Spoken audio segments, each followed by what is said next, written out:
இன்றைய உலகில் பெரும்பாலும் ஹெட்ஃபோன் பயன்படுத்துபவரின் எண்ணிக்கை அதிகமாகிவிட்டது.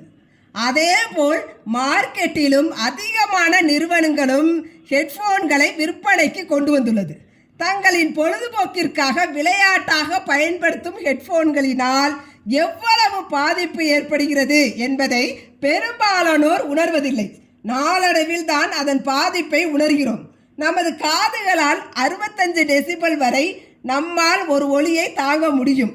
ஆனால் நாம் பயன்படுத்தும் ஹெட்ஃபோனில் ஒலியானது குறைந்தது 100 டெசிபல், அதாவது 100 டெசிபல் தொடர்ச்சியாக 10 மணி நேரத்திற்கு மேல் நாம் ஹெட்ஃபோனில் ஒலியை கேட்டால் நாம் காது கேளாத நிலையை அடைந்து விடுவோம்.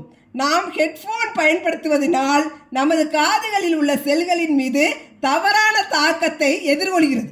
ஹெட்ஃபோனை தொடர்ந்து 10 நிமிடங்கள் வரை நாம் பயன்படுத்துவதனால் நம் காதுகளில் உள்ள செல்கள் டேமேஜ் ஆகி கொண்டே இருக்கும்.